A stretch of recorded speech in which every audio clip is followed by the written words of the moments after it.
Hello everyone and welcome back to Nightfall Narratives. I know many of you use these videos to fall asleep, so before you drift off, I'd love it if you could leave a comment letting me know where you're listening from around the world. Also, don't forget to like and forward, and subscribe if you're enjoying the episodes.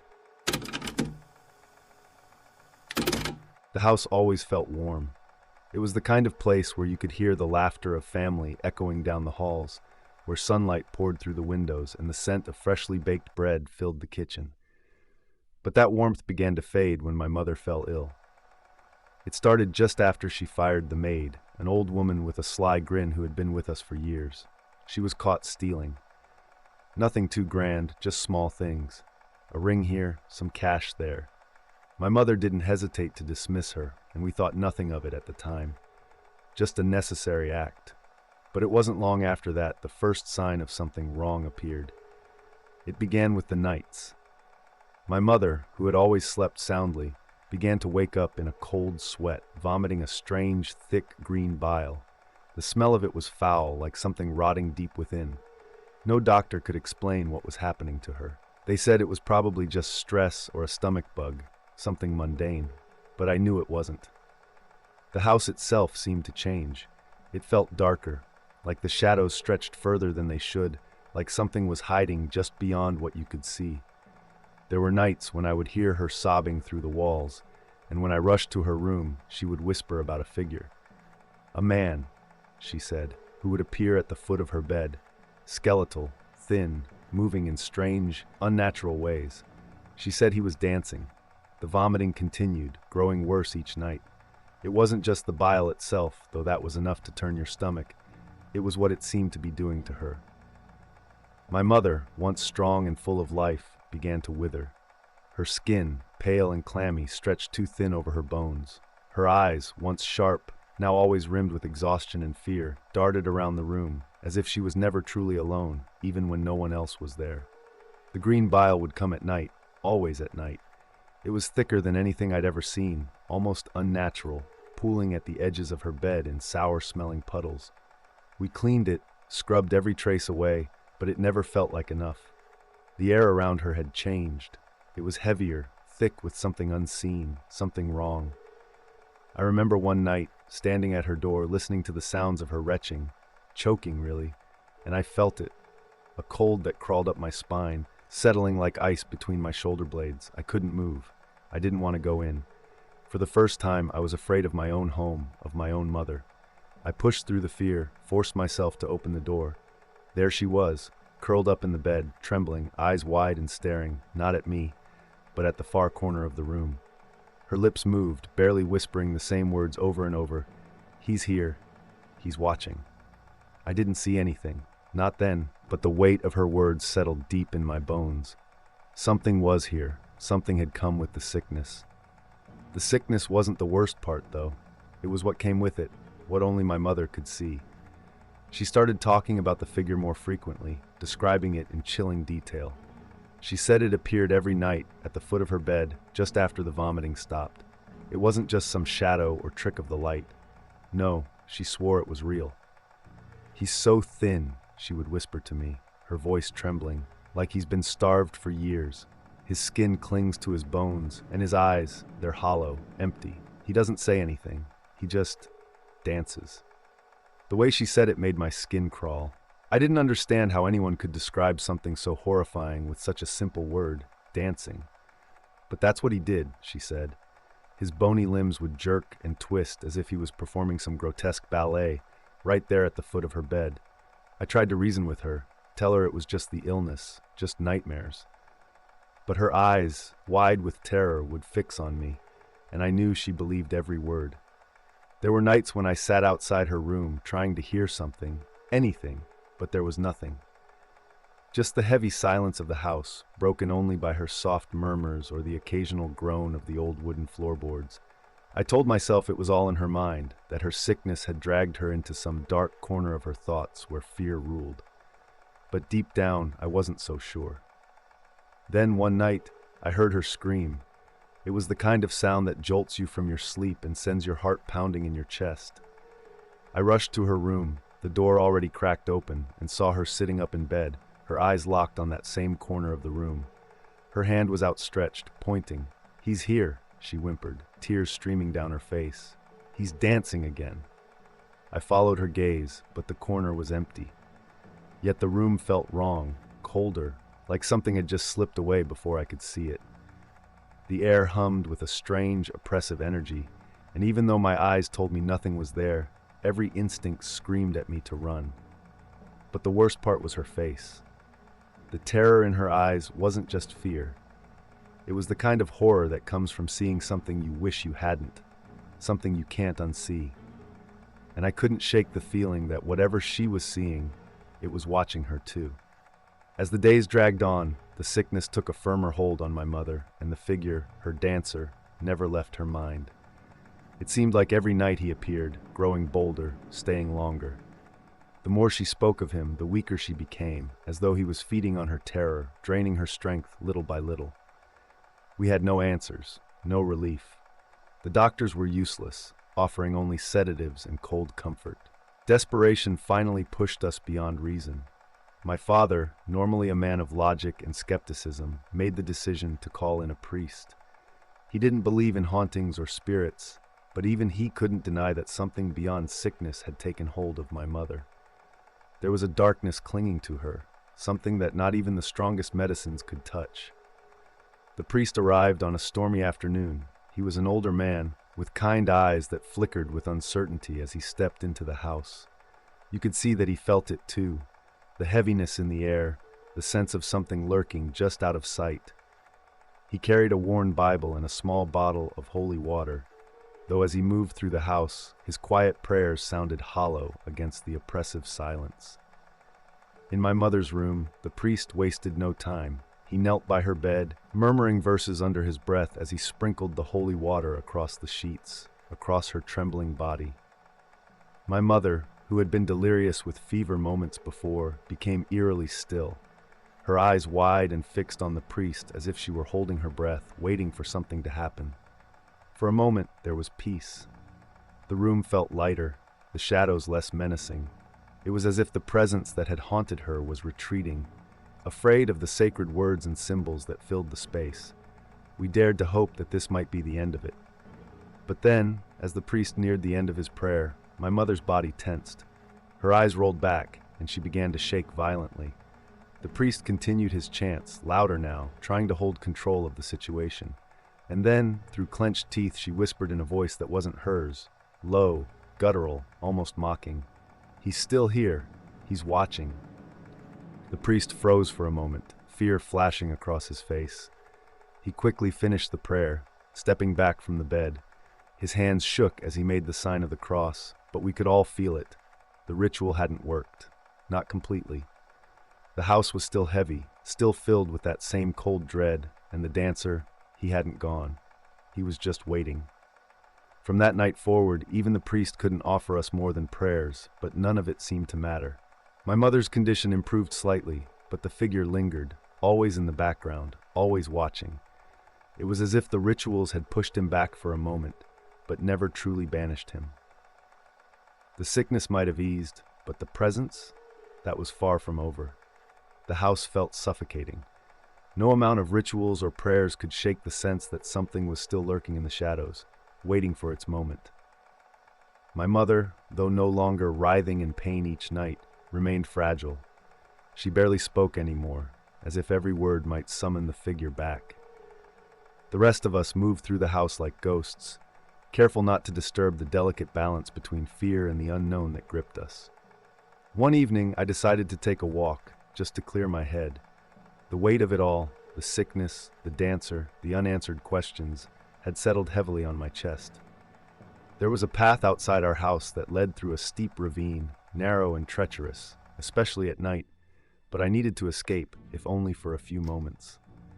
The air outside was cold, the sky blanketed in thick clouds, and the wind howled through the trees, bending them like frail skeletons in the night. I hadn't gone far when I felt it, that unmistakable sensation of being watched. At first, I told myself it was just the isolation, the darkness playing tricks on my mind. But the feeling grew stronger with each step. Something was out there, lurking just beyond the edges of my vision. I turned, scanning the path behind me, my heart hammering in my chest, but I saw nothing. Then I heard it, a faint rustling, like the brush of something light and swift moving through the undergrowth. My breath caught in my throat as I squinted into the shadows. At first it was just a flicker, a vague outline moving through the darkness. But then it stepped into view, just for a moment, illuminated by a brief flash of moonlight breaking through the clouds. It was him, the dancer.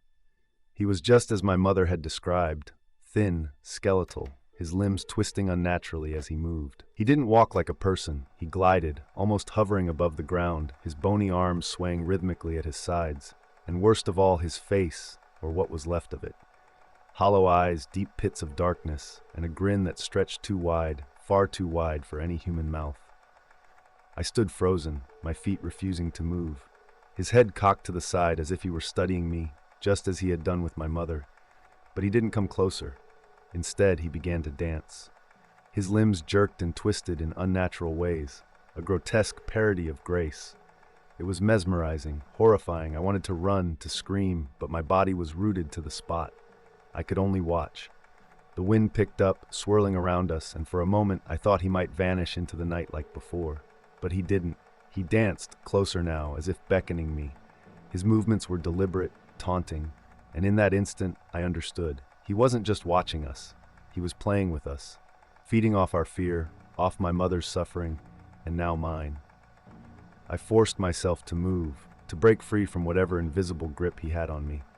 With one desperate lunge, I turned and ran, stumbling over the rocks and roots, my heart pounding louder than the wind. I could hear him behind me, not running, but the faint, eerie sound of his feet tapping lightly on the ground as he danced in my wake. He wasn't chasing me. He didn't need to. He knew where I was going. He knew I couldn't escape. I didn't stop until I reached the house, slamming the door behind me, gasping for breath. Inside, the air was thick with the familiar weight of his presence. I rushed to my mother's room, expecting to find her in terror, but she was asleep, her breathing shallow, her face peaceful for the first time in weeks. But I knew better. He hadn't left us. He was still out there, still watching. And worse, he had seen me now too. The days after that night were different. The house felt emptier, quieter, but not in a comforting way. My mother, though no longer bedridden, moved slowly, like someone waking from a nightmare that never fully ended. She would sit in her chair by the window, staring out at nothing, her face pale and distant. There was a hollowness in her eyes, as if part of her had been taken by the sickness, or perhaps by him. We never spoke about the dancer after that night. There was an unspoken rule in the house that mentioning him might somehow call him back. My father arranged for us to move, convinced that leaving the house would free us from the darkness that had taken hold. I wanted to believe him. We all did. The day we left, the sun was shining, a rare warmth cutting through the gloom that had hung over us for so long. We packed everything quickly, avoiding the rooms where the worst of it had happened. But even as we loaded the last of the boxes, there was a tension in the air, as if the house itself was watching us leave.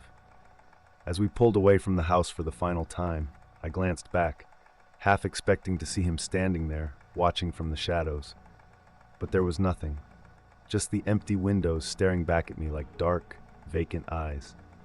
We moved to a smaller, quieter place, far from the memories of that old house. My mother slowly regained her strength, but she was never the same. The vibrancy she once had never fully returned, and her smile always seemed a little forced, a little haunted. She would still wake up in the middle of the night sometimes, whispering softly to herself, though she never spoke about what she saw. As for me, I couldn't shake the feeling that something had followed us. There were nights when I'd wake up, heart pounding, convinced that I'd hear the faint sound of footsteps, light, rhythmic, like the tapping of a dancer's feet, just outside my door. I'd rush to the window, but there would be nothing, only the empty street below. The dancer never appeared to me again, not in the way he had that night in the ravine. But I still felt him, lingering on the edge of my thoughts.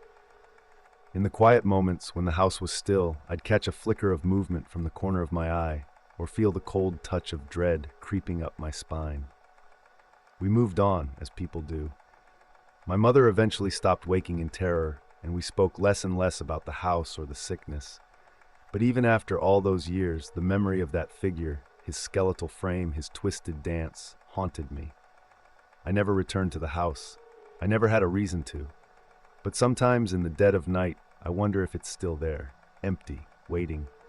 And I wonder if, somewhere in those darkened rooms, the dancer still moves in the shadows, twisting and turning in his grotesque ballet, waiting for his next audience. Because one thing is certain, he was never truly gone. Some things, some terrors, never leave. They simply wait, hidden, quiet, patient, for someone to notice them again. Years have passed since we left that house behind, but the memory of those days of the sickness still clings to me like a shadow. My mother, though she recovered physically, was never quite the same. She lives quietly now, far from the darkened rooms and the nightmares. But I see it in her eyes sometimes, the way they drift off, as if she's listening for something we both hope never returns. As for me, I've tried to forget. I've tried to move on, to bury the memories of that skeletal figure and his twisted dance in the deepest parts of my mind. But there are some things you can't unsee, no matter how much time passes. And sometimes, in the dead of night, when the house is quiet and I'm alone with my thoughts, I feel it. The same cold dread I felt back then, creeping up from some dark corner of my mind. I've had dreams, too many to count. In them, I'm back in that house, standing in the doorway of my mother's room, watching her sleep. And in the corner, barely visible in the flickering shadows, he's there. The dancer. His hollow eyes watching me, his limbs jerking and twisting, moving in that unnatural way. I wake up, heart racing, and for a moment, I swear I can hear the faint sound of his feet tapping lightly on the floor. I try to tell myself it's just the past, just memories. But deep down, I know that some things aren't so easily left behind. Some things linger, waiting for the right moment to slip back into your life. The house still stands, though it's been empty for years. No one talks about it anymore, but I wonder if anyone else has felt it. That creeping sense of being watched, of something lurking just out of sight. I've thought about going back, if only to see if the darkness is still there, but I can't. I won't. Because even now, I know that whatever was in that house, whatever took hold of my mother and our lives, was never really gone. It's out there, somewhere in the shadows, waiting for someone to notice it again. And I've learned that some mysteries are better left unsolved, some figures better left unseen. Because once you've seen him, once you've felt the dancer's gaze, you know he's never far. He's always waiting, just beyond the light, ready to move again. The evening sun dipped below the horizon, casting long shadows across the rural landscape. The sky, a deepening shade of indigo, was flecked with the first stars of nightfall. In this tranquil setting, a small, charming house stood surrounded by dense woods, its silhouette framed against the darkening sky. Inside, the atmosphere was one of comfort and warmth, the kind that wrapped around you like a cozy blanket on a chilly night. In this haven, an 8-year-old girl spent her weekends. Her presence brought a light-hearted cheer to the otherwise quiet home, her laughter echoing off the walls, chasing away the oppressive silence that often enveloped the place. Her aunt, the house's owner, welcomed her with open arms, happy to provide a sanctuary from the bustle of everyday life. Yet beneath the surface of this seemingly idyllic escape, a sense of foreboding lingered. The house, though charming, was not without its secrets. The locals spoke in hushed tones about strange occurrences in the area, stories of eerie happenings and inexplicable phenomena. These tales, whispered around campfires and in dimly lit kitchens, painted a picture of a land touched by shadows and mysteries. As the girl settled into her weekend routine, something shifted. Her playful energy gave way to an unsettling restlessness. The nights, once peaceful, became fraught with unsettling dreams. Her sleep was haunted by visions that left her tossing and turning, her small frame curled up in fear. Each morning, she awoke with the remnants of these nightmares clinging to her like a dark fog.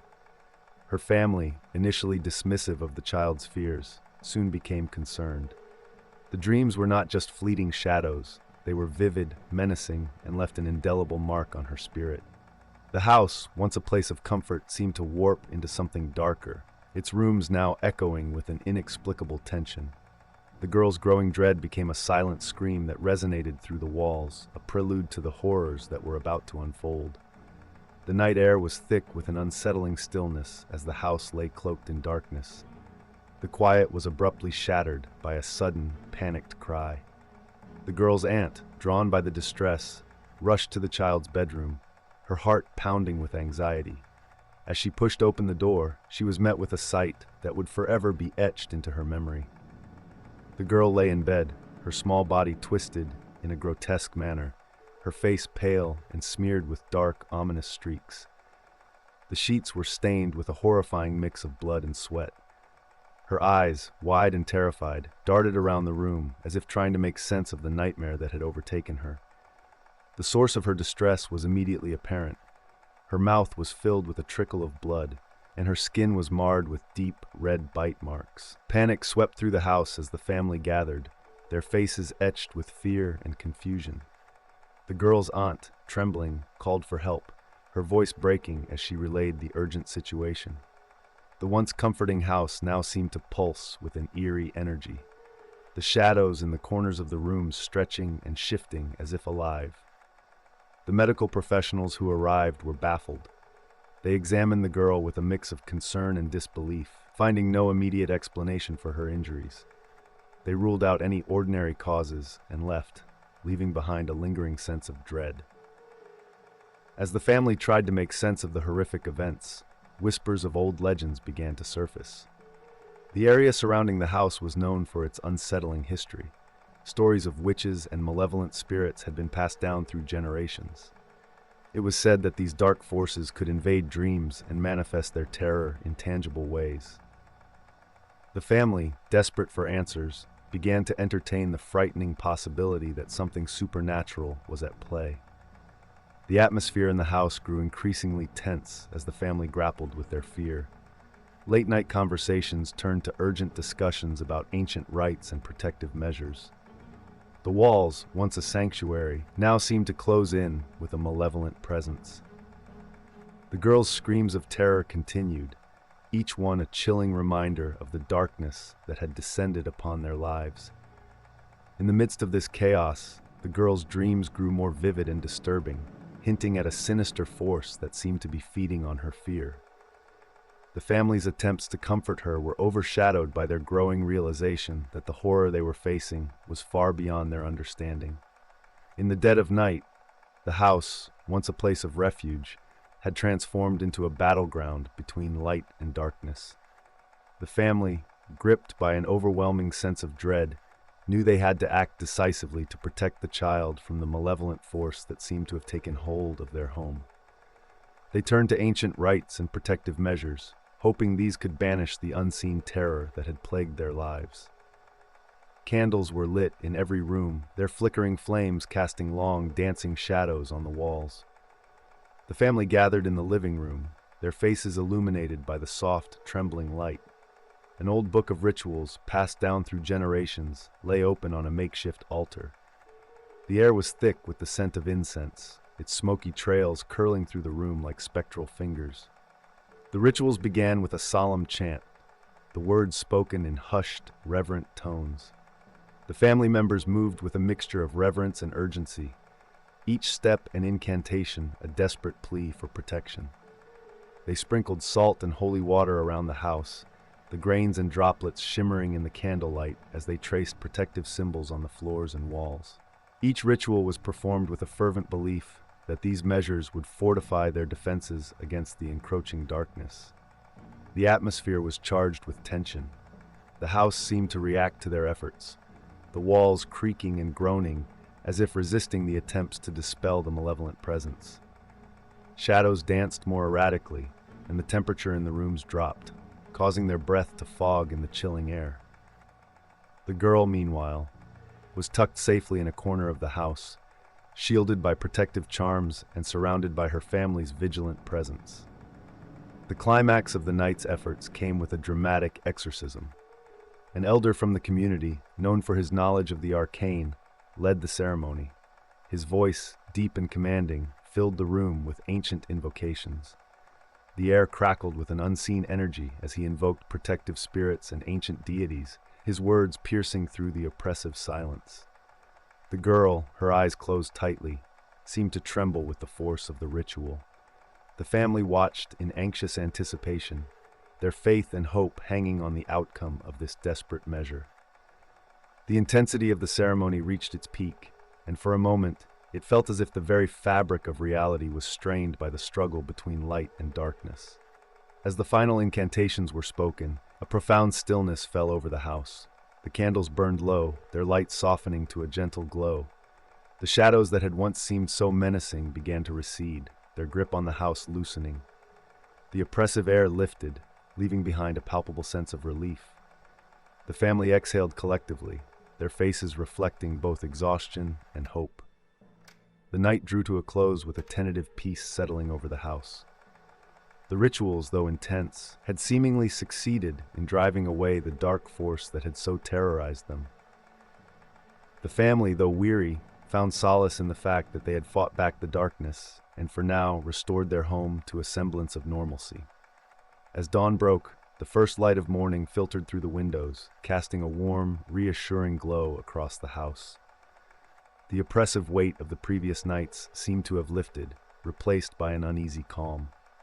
The family, though exhausted, felt a tentative hope that the worst had passed. The girl, still shaken by the night's events, began to show signs of recovery. Her nightmares, which had plagued her relentlessly, began to diminish in frequency and intensity. The house, once steeped in an atmosphere of dread, now felt quieter and more serene. The shadows that had seemed to creep and shift in the corners were no longer as menacing.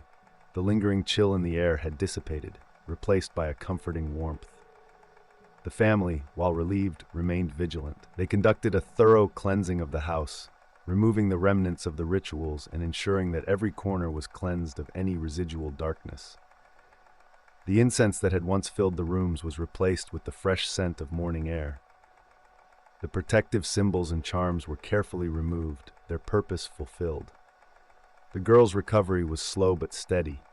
She started to engage in normal activities again, though she remained quiet and contemplative. Her family watched over her with a mixture of tenderness and wariness, aware that the trauma she had endured had left its mark.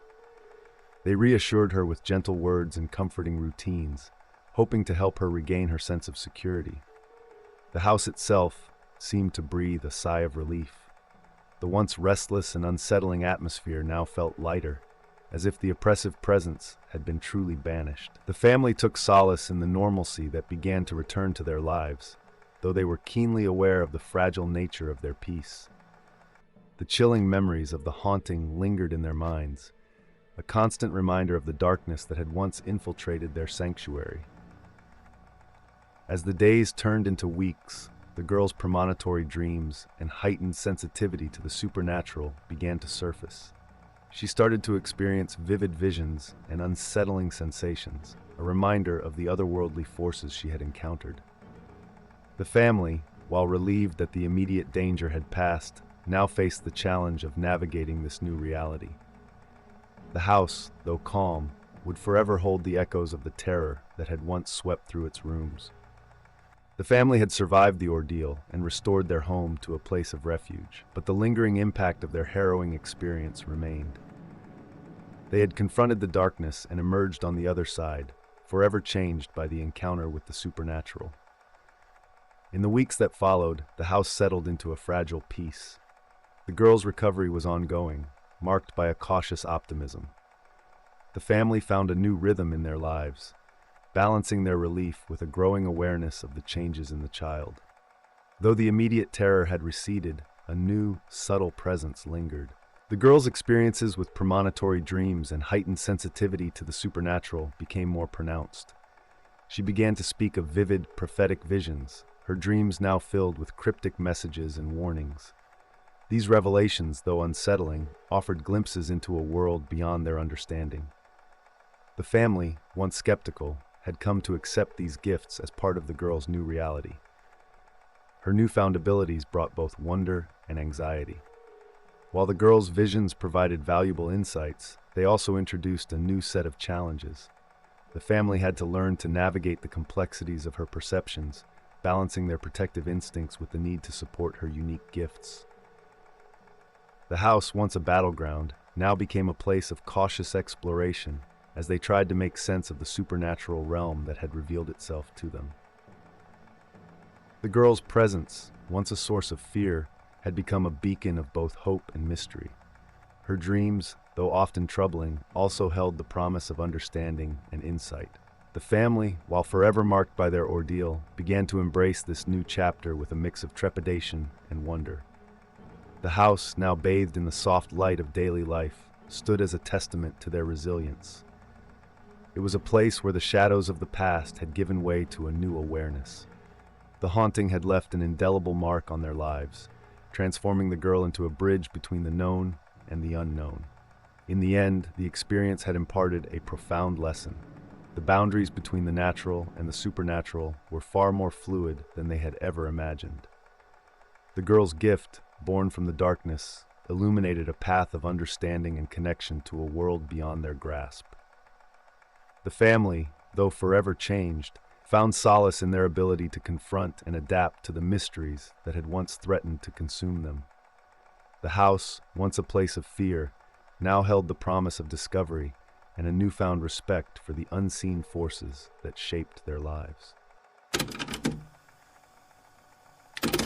The town was small, quiet, and forgotten by time, where the streets seemed to stretch out like veins, leading nowhere. A place where the wind barely stirred, carrying only the faintest echoes of lives lived in silence. Among the few souls there, a teenage girl wandered, always searching for something more than the stagnant routine that defined her days. Her world felt suffocating, the kind of place where nothing ever seemed to happen, where every face was familiar and every street corner predictable. But there was one place on the edge of town that broke the monotony.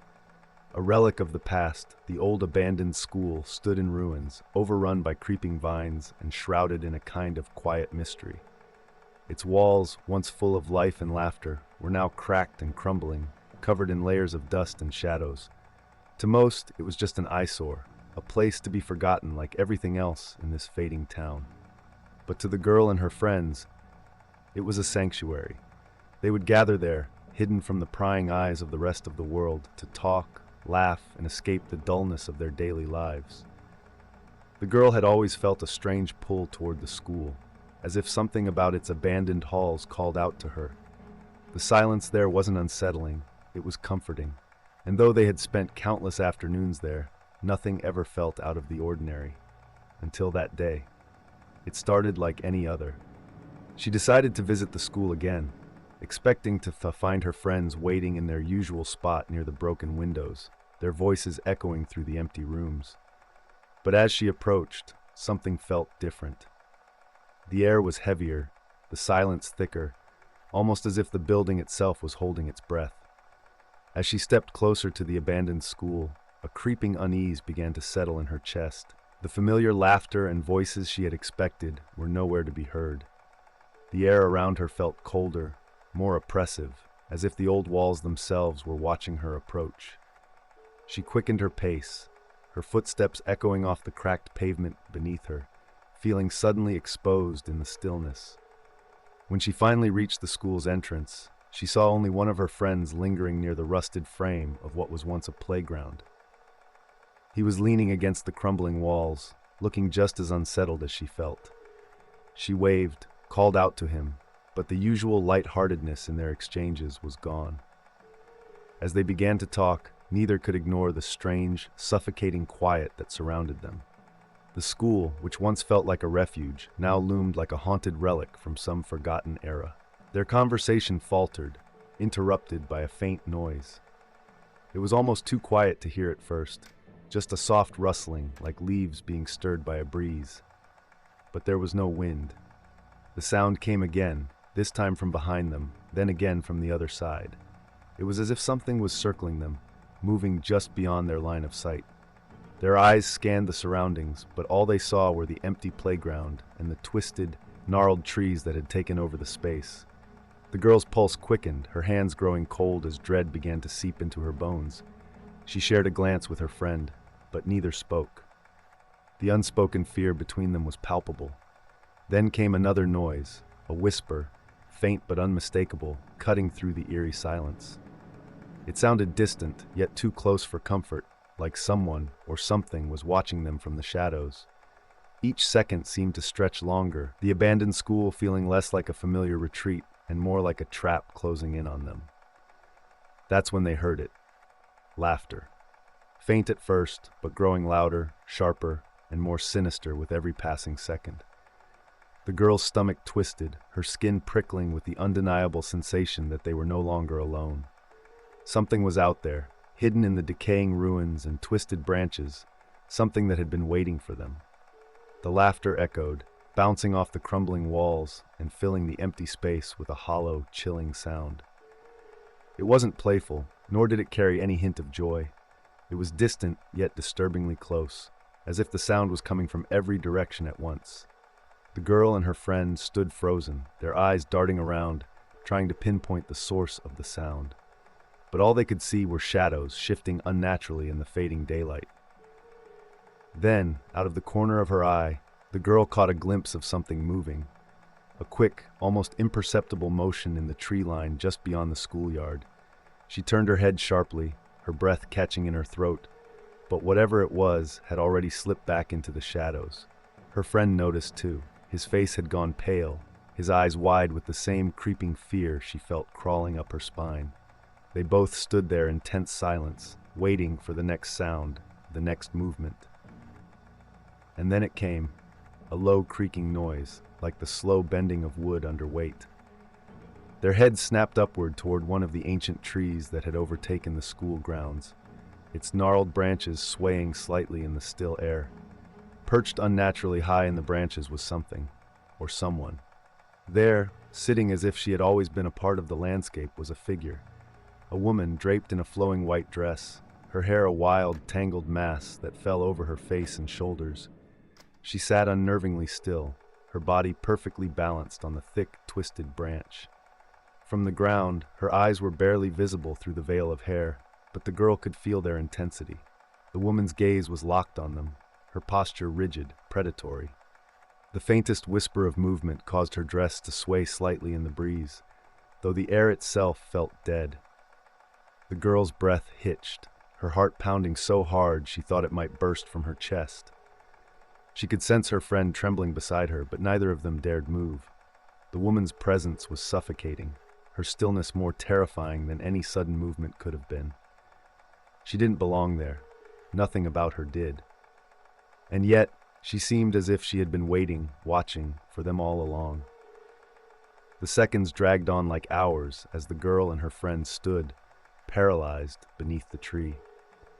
The woman remained unmoving, perched high in the branches like a twisted statue, her white dress fluttering softly as if in mockery of the stillness that surrounded them. The air was thick with tension, the kind that presses down on your chest, making it hard to breathe. Every instinct screamed at the girl to run, but her legs felt like they were rooted to the ground, as if the very earth beneath her had turned against her. Suddenly, without a sound, the woman began to move. Her head tilted slowly to one side, her tangled hair parting just enough for the girl to glimpse her face. It was gaunt, almost skeletal, with hollow eyes that seemed too dark, too deep, as if they led into an endless void. The woman's lips twisted into a faint, unsettling smile. A smile that didn't reach her eyes, a smile that felt like it belonged to something far older and more dangerous than a mere human. The girl's heart leapt into her throat as the woman shifted in the tree, crouching low on the branch, her hands curling around the wood like claws. It was then that the girl realized just how wrong this creature was.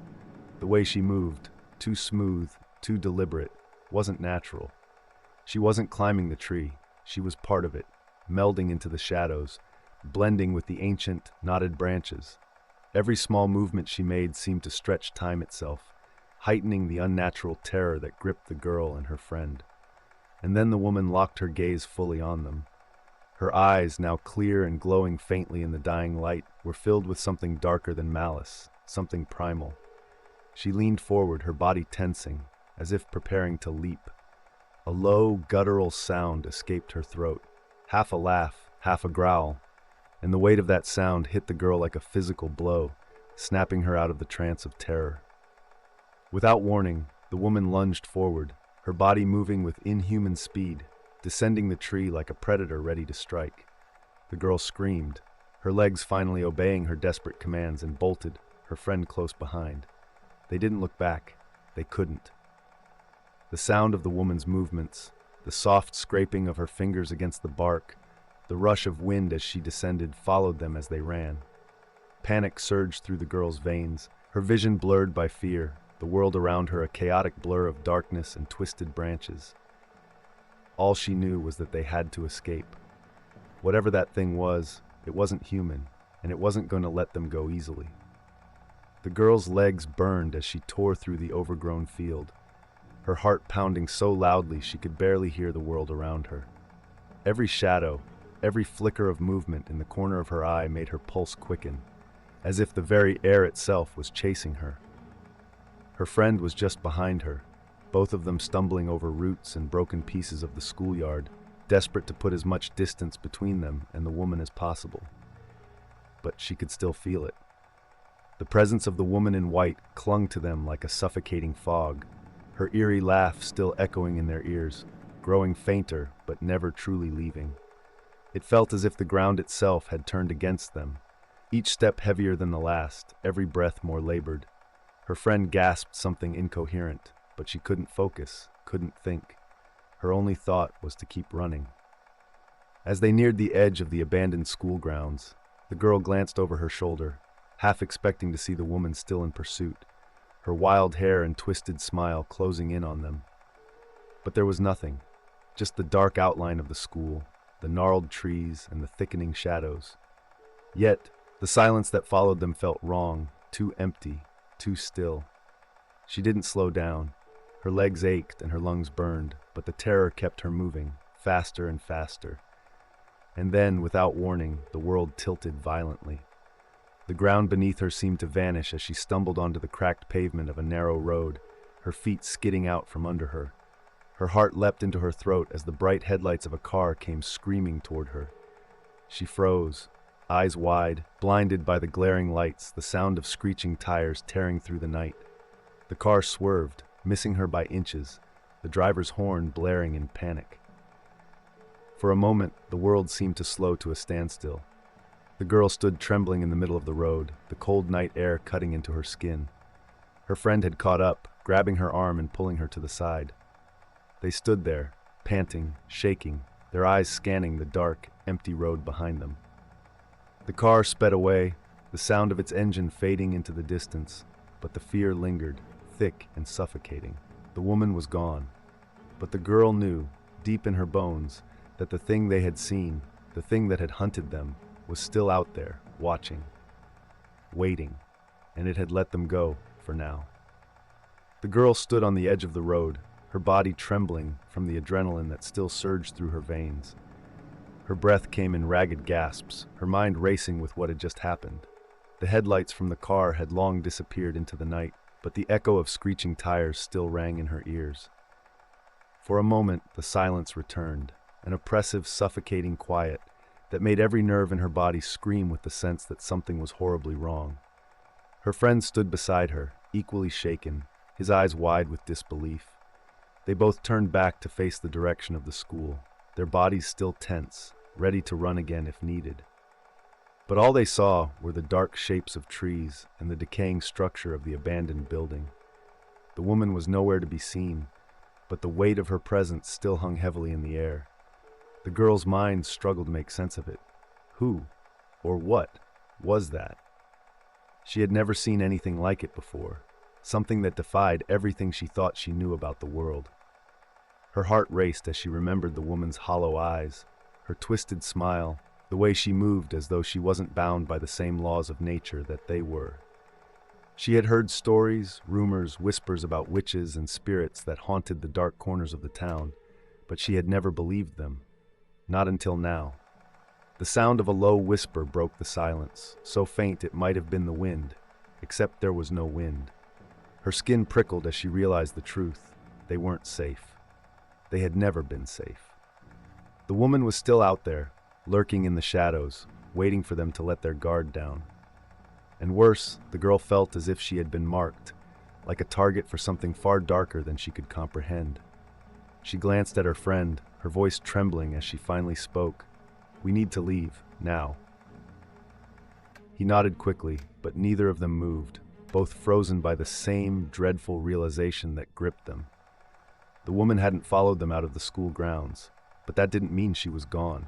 It felt as though she had let them go on purpose, like a predator toying with its prey, savoring the moment before the final strike. Suddenly, in the corner of her eye, the girl saw it, a faint flicker of white deep within the tree line. Her blood ran cold. The woman wasn't far. She was watching. Her smile was no longer just a memory in the girl's mind. It was real, tangible, lurking just out of sight. In that moment, the girl knew, with chilling certainty, that the woman had not only found them, but had chosen them. Whatever dark force the woman represented, it had reached out and touched her life, and there was no escaping it. She would never be free from the eyes that had watched her from that cursed tree. The girl never returned to the abandoned school. The mere thought of the place sent chills down her spine, the memory of that night replaying in her mind like a nightmare she could never wake from. Even in the safety of her own home, the air felt heavy, the shadows longer, as if the woman in white was still watching her from afar. No one believed her when she tried to explain what had happened. Her friend, shaken but silent, never spoke of it again, as if pretending it didn't happen would somehow make it go away. But the girl knew better. She had felt the woman's gaze that night, felt it pierce through the darkness and into her very soul. It wasn't something she could shake off, no matter how hard she tried. Her dreams were filled with the image of that twisted smile, the woman's hollow eyes staring back at her, waiting, always waiting. In every dark corner, every whisper of the wind, she imagined the woman was there, lurking just out of sight. The town went on, as towns always do, oblivious to the darkness that had touched her life. But for the girl, nothing was the same. She avoided the streets near the old school, taking longer routes just to keep away from the memories that haunted her. The laughter of her friends, the mundane chatter of life, it all seemed distant, hollow, like she was living in a world that no longer felt real. Sometimes late at night she would wake up in a cold sweat, her heart pounding, convinced she had heard the woman's voice again, whispering her name, calling to her from some forgotten place. And though she never saw the woman again, she felt her presence everywhere, like a shadow that followed her but never revealed itself. The girl had heard the stories of witches, of dark things that haunted the forgotten corners of their town, but she hadn't believed them until now. She knew, deep down, that the woman in white had been more than just a spirit or a ghost. She was something ancient, something evil, and the girl had been unlucky enough to catch her attention. No matter how far she ran, no matter how much time passed, the girl could never shake the feeling that the woman had marked her, had chosen her. And in the quiet moments, when the world was still and the darkness crept in, she could almost feel those eyes on her again, waiting for the moment when they would meet once more.